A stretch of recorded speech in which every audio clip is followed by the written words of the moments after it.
Good evening, ladies and gentlemen. Tonight we have a new fragment.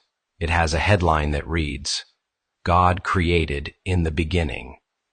And the body reads as follows. Did God invent the heavens and the earth, the high and the low, the quick and the slow? Of course. God invented everything. At the same time? Of course. For as it is said, in the beginning, God created. What did God create first? God created nothing first. God created only in the beginning. What did God create in the beginning? For it was said God in the beginning created. Yes, in God the beginning created, I see. What do you see? I see this. God created in the beginning. Right. After that it gets a bit confusing. I agree. I believe you. That's it. The fragment.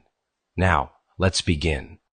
There are utterances in human speech that refuse to sit still. They return. They repeat. They fold in on themselves like prayer wheels or labyrinths. The fragment at hand, posed not as doctrine but as dialogue, is one such utterance. It begins with a question. Did God invent the heavens and the earth, the high and the low, the quick and the slow? The phrasing already carries rhythm, parallelism, contrast. It is not merely asking about cosmology, but about the nature of opposites. It joins the vertical with the horizontal, the metaphysical with the temporal. Heavens and earth, high and low, quick and slow. What is being asked is not just what God made, but whether God made a world of difference, of duality, polarity, and movement. And the answer comes quickly, without hesitation, of course. God invented everything. This is not the voice of speculation, but of conviction. The absolute totality of everything forecloses doubt. And yet, the reply prompts further questioning, not contradiction, but refinement at the same time. Time is introduced, sequentiality, the possibility that creation unfolded not in simultaneity, but in phases, layers, or pulses. The question isn't just metaphysical, it is epistemological. How do we speak about the unfolding of creation? Can beginnings be parsed, or is creation something beyond duration altogether? The answer offered is again confident, yet now it appeals to Scripture, of course, for as it is said, in the beginning, God created. This is the hinge. The citation of sacred text is not used to silence the question, but to relocate it. The dialogue now turns not on what God created, but how the beginning itself is framed, and it is here that the conversation begins to slide, gently but unmistakably, into recursion. What did God create first? This question presumes a linear order. It presumes that creation, if it occurred in the beginning, must have begun with something, a first act, a primal thing. But the reply undercuts this logic. God created nothing first. God created only in the beginning. Now the beginning is not a temporal marker. It is not step one. It is a location, a boundary, a frame. God does not create first this, then that. God creates in the beginning. The beginning becomes not a point on a line, but a kind of condition, an atmosphere, a sanctified within. What did God create in the beginning? For it was said God in the beginning created. This is the pivotal rephrasing. The structure is reversed. The logic is rotated. Now it is not in the beginning God created, but God in the beginning created. The shift is subtle, but the implications are vast. The phrase ceases to be about when and becomes about where. Not in chronology, but in essence. Yes, in God the beginning created. Here we reach the inversion. The statement no longer describes God as the agent acting within a temporal beginning, but rather presents the beginning as the agent operating within God. The beginning becomes a subject, a force. It creates, but only within God. This is not a contradiction of the Genesis claim, but a philosophical deepening of it.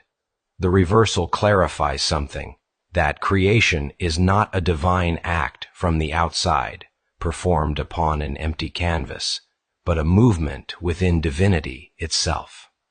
The beginning is not a clock, it is a gesture, a stir, a surge in God's own being. This is what the speaker comes to see. I see. What do you see? I see this. God created in the beginning. That final line seals the recursion. The phrase has returned to its source, but now with new understanding. The words have not changed, but the meaning has been transfigured through repetition, inversion, and contemplation. And then, this perhaps is my favorite line, right? After that it gets a bit confusing. What remarkable honesty! Because, indeed, after that, after the beginning is named, after creation is affirmed, after the philosophical knot is turned once more, things do get confusing. There are stars and laws and sin and language and exile. There is death, there is longing, there is contradiction, but this fragment stays before all that. It circles the mystery at the origin, not just the origin of the world, but the origin of understanding, and that, I think, is its truest power.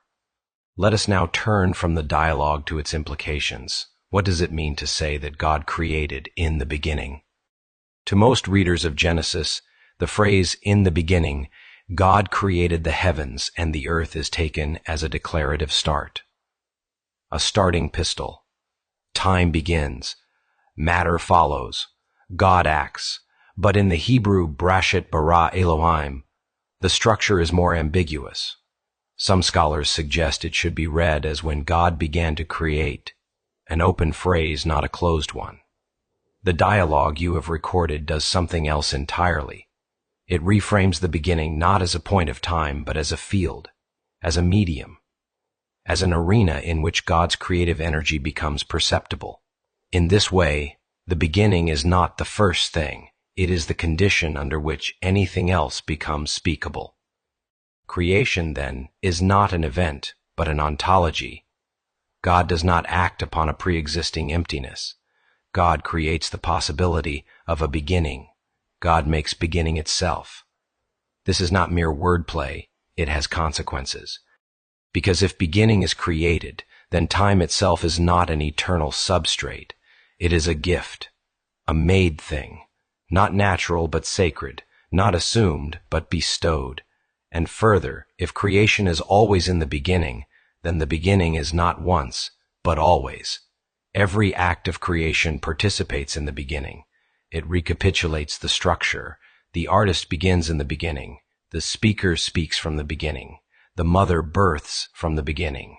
In this way, the beginning becomes not a past, but a principle. The logic becomes recursive. God creates in the beginning. But the beginning is what God creates. Therefore, God creates in what God creates. Creation happens within itself. This is not contradiction.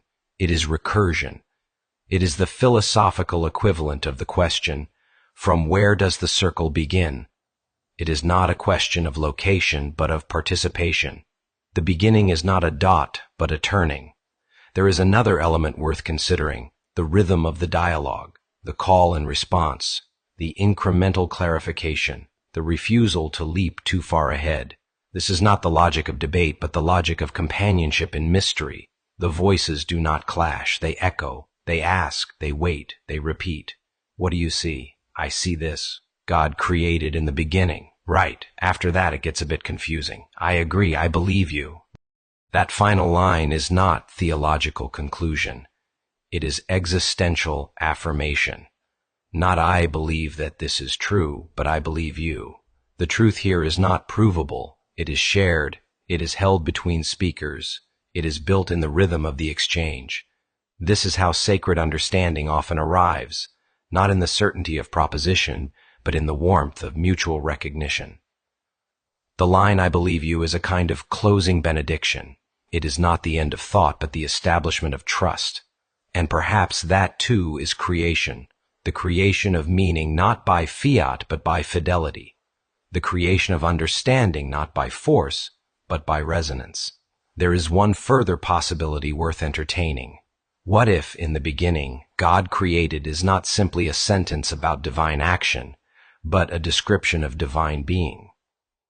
That is, what if God's very nature is to create in the beginning? Not just once, long ago, but always, perpetually. What if beginning is not a past, but a divine mode? In that case, every beginning is a moment of divine nearness.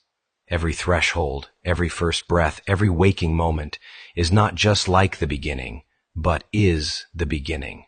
Again. God is present whenever something begins.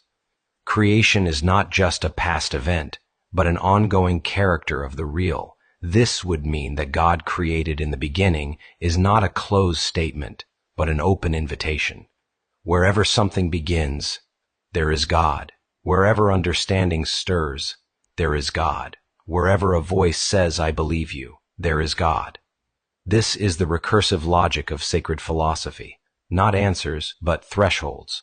Not conclusions, but beginnings. And yes, after that, it gets a bit confusing. Because the world is not as simple as its origins. We live downstream from the beginning, where pain and paradox and entropy have entered the field. We know confusion intimately. We do not live in Eden.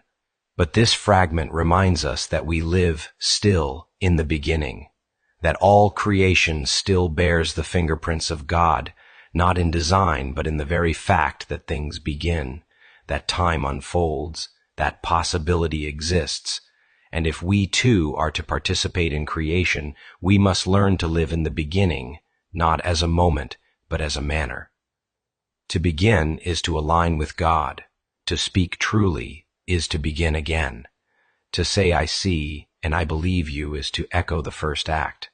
To create is not to dominate, but to participate in the sacred rhythm of beginnings. So yes, God created in the beginning. And yes, after that, it gets confusing. But the confusion is not the absence of God. It is the terrain of creation. We begin, and begin, and begin again.